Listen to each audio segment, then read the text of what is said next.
আসসালামু আলাইকুম। Stock analyst বিডির YouTube channel এবং ফেসবুক পেজে লেটেস্ট ভিডিওতে স্বাগতম। যারা স্টক অ্যানালিস্ট বিডির ইউটিউব চ্যানেলটি এখনো সাবস্ক্রাইব করেননি, লেটেস্ট আপডেট সবার আগে পেতে অবশ্যই চ্যানেলটি সাবস্ক্রাইব করে রাখুন। আজকে 25শে জুন বৃহস্পতিবার, সপ্তাহের শেষ কর্মদিবস ছিল। আগামী 26 এবং 27 জুন সাপ্তাহিক হলিডে এবং চলতি মাসে আমাদের আর 3 কর্মদিবস ট্রেড রয়েছে, রবি, সোম এবং মঙ্গল।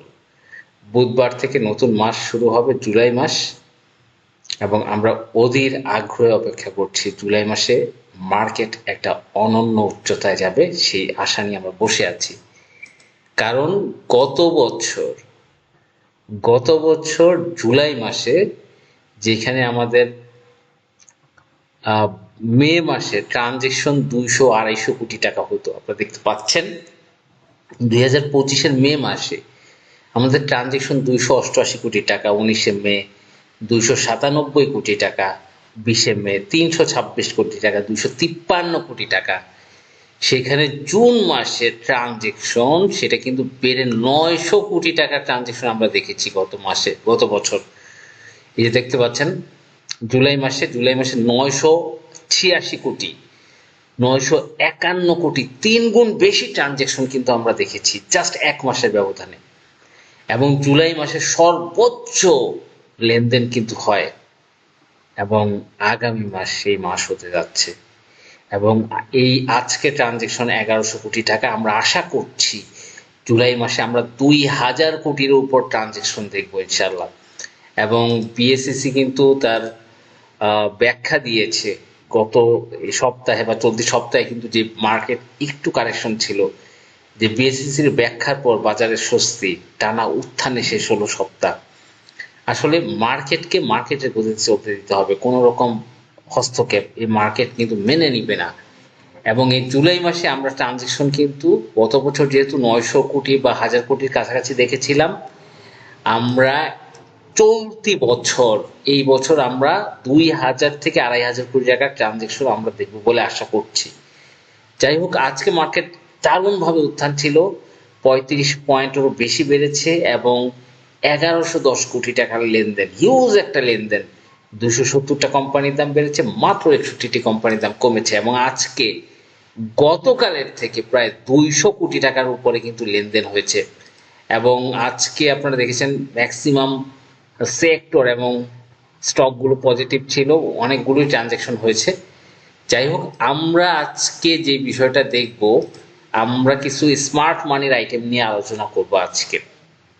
প্রথমে বলে নিই, সেন্ট্রাল ফার্ম আজকে হল্টেড ছিল। সোনারগাঁ টেক্সটাইল, আমি বলেছি যে কোনো স্টক যদি 40-50 থেকে যখন টানা উঠবে, টানা একটা ক্রস করে উঠতে থাকবে, মাঝখানে হয়তো একটু প্রবলেম ছিল 80 টাকার লেভেলে, তার মানে এইটা নেক্সট ডেস্টিনেশন 3 ডিজিট 100+। যখনই আমি কোনো একটা স্টক, আমাদের ক্যালকুলেশন, যারা আমাদের ক্লাসগুলো করছেন তারা জানেন যে যখনই কোনো একটা স্টক 40-50-60-70 থেকে উঠে এসে 91 টাকা ক্রস করবে, চোখ বন্ধ করে স্টকটি বাই দেওয়া যায়, চোখ বন্ধ করে স্টকটি বাই দেওয়া যায়। অবশ্যই তাকে 40-50-60-70-80 থেকে উঠে আসতে হবে 1-2 মাসের ভিতরে উঠে আসতে হবে। দেখেন, এইটা আজকে আমাদের গ্রুপে বাই সিগন্যাল ছিল এবং এটা কিন্তু T2 আজকে কিনবে, রবিবার থাকবে, সোমবার সেল।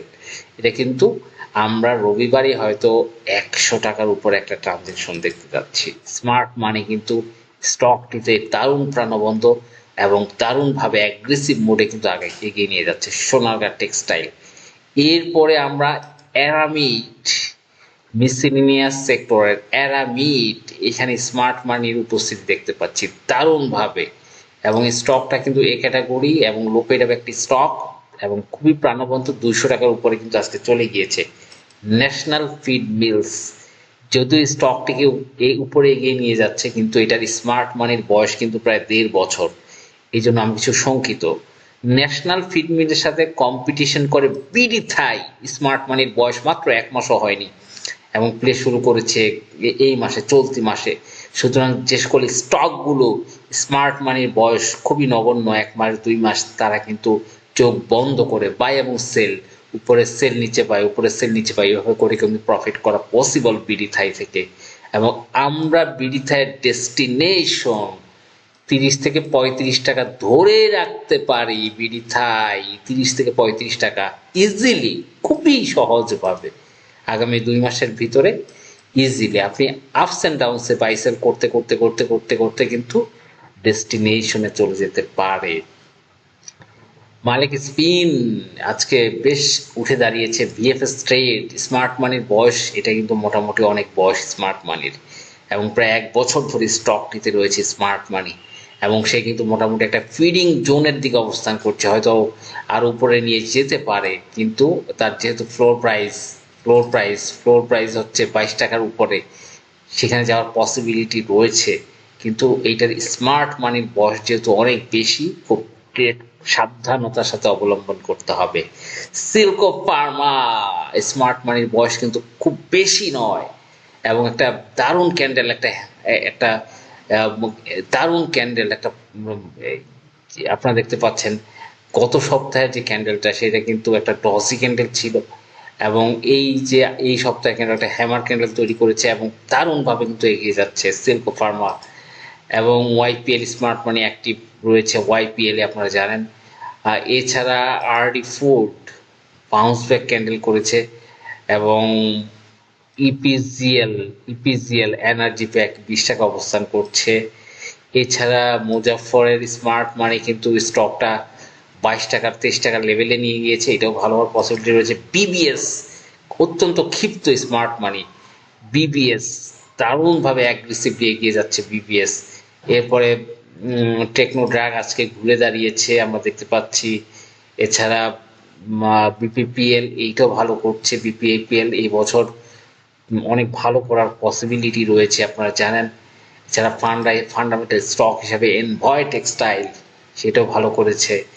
মোটামুটি অনেকগুলি স্টক ভালো করেছে, তবে আমি সাপোর্ট সামিট অ্যালায়েন্স পোর্ট, এইটা কিন্তু বড় বড় বাই প্রেশার দিয়ে একটা ফিডিং, একটা আকর্ষণ করার চেষ্টা করছে সামিট অ্যালায়েন্স পোর্ট। আমি এটা অ্যালার্ট থাকতে বলবো। আমি যেভাবে খান ব্রাদার্সকে বলেছি, বিচ হ্যাচারকে বলেছি, আমি অনেক স্টকের কথা বলেছি, এইটা নিয়ে একটু অ্যালার্ট থাকতে হবে। কারণ এটার স্মার্ট মানির বয়স কিন্তু অনেক পুরাতন, সে 24-25 সালে তারা এন্ট্রি নিয়েছে। 1-1.5 বছর 20 টাকা থেকে শেয়ারটা প্রায় 60 টাকা 3 গুণ করেছে। সুতরাং হ্যান্ড ওভার যেমনি হোক, বাই প্রেশার দিয়ে হোক, যেভাবে হোক, এটা কিন্তু একটা প্রসেসিং চলবে। সুতরাং একটু অ্যালার্ট থাকতে হবে। এছাড়া আমরা দেখতে পাচ্ছি ফেক ডিল কিছুটা উঠে এসেছে, ফেক ডিল, এবং ডেইলি চার্ট যদি আমরা ফেক ডিলের দেখি, সেখানে মোটামুটি একটা দারুণ মারুবুজু ক্যান্ডেল, পুলিশ মারুবুজু ক্যান্ডেল তৈরি করেছে, এবং মোটামুটি অনেকগুলো স্টক। বিডি অটোকার, এটা কিন্তু একটা ফিডিং হওয়ার চেষ্টা চলবে, কারণ এটা অনেক নিচে শেয়ারটা ছিল 130 টাকা, এখান থেকে প্রাথমিক পর্যায়ে 200-250 টাকার উপরে নিয়ে যায়, এবং কিছুটা কারেকশনে আবার বাউন্স ব্যাক করে এটা কিন্তু একটা হ্যান্ড ওভার প্রক্রিয়া চলার পসিবিলিটি রয়েছে। যাই হোক, এই হচ্ছে বিষয়। আর অপরদিকে বেক্সিমকো 4 কোটি 5 কোটি সেলার থাকে সব সময়, আজকেও 4 কোটি 25 লাখ সেলার ছিল। Actually Beximco inner best of the best rate হচ্ছে 17 থেকে 18 বা 19 টাকা, 17 থেকে 18 বা 19 টাকা। এই এখনো 10 টাকা কমার পসিবিলিটি রয়েছে বেক্সিমকোর, 8 থেকে 10 টাকা কমার পসিবিলিটি রয়েছে বেক্সিমকোর। সুতরাং পিএলআর যারা চলতি সপ্তাহে কিনেছিলেন, রবি মঙ্গলবারে, সোমবারে, মঙ্গল বুধ বৃহস্পতি, সোমবারে 11 লাখ ভলিউম, তারা কি পরিমাণ লসে আছেন, প্রচন্ড লস পোর্টফোলিওতে দেখাচ্ছে। কিন্তু তাদের বেক্সিমকোর এটা হওয়ার মূল কারণ, যেটা রিজন, অনেক বেক্সিমকোর পোর্টফোলিও কিন্তু ফোর্থ সেলের আন্ডারে চলে গিয়েছে, ফোর্থ সেল, এবং সেই ফোর্থ সেলগুলোই কিন্তু দেখাচ্ছে ফোর্থ সেল। এবং এই ফোর্থ সেলগুলো যখন হজম হয়ে যাবে, তখন দেখেন এখানে প্রায় 80-90 কোটি টাকার শেয়ার রয়েছে, 4 কোটি 25 লাখ শেয়ারকে 28 টাকা 40 পয়সা গুণ দিলে কিন্তু আপনি দেখতে পাবেন প্রায় 100 কোটি টাকার মতো শেয়ার কিন্তু এখানে রয়েছে। সুতরাং এই শেয়ারটা যখন সাধারণ বিনিয়োগকারী বা কোনো স্মার্ট মানি বা ইনস্টিটিউট শেয়ারটা যখন নিবে, তখন কিন্তু তার প্রাইজিং এ নিবে, সেটা 15 টাকা হতে পারে, 17 টাকা হতে পারে, বা 13 টাকা হতে পারে। দেন এটা কিন্তু একটা আপট্রেন্ড মুভমেন্ট যাওয়ার পসিবিলিটি রয়েছে। যাই হোক, মোটামুটি আমরা দেখতে পাচ্ছি ফার্মাসিউটিক্যাল সেক্টরটা নিয়ে কথা বলতে চাই। সেক্টরটা কিন্তু অনেক ডাউন থেকে ওঠার চেষ্টা করছে, ফার্মাসিউটিক্যাল সেক্টর আজকে অনেকগুলো ফার্মা ভালো করেছে। যাই হোক, আমরা পরবর্তী ভিডিও দেখার আমন্ত্রণ রইল। আসসালামু আলাইকুম।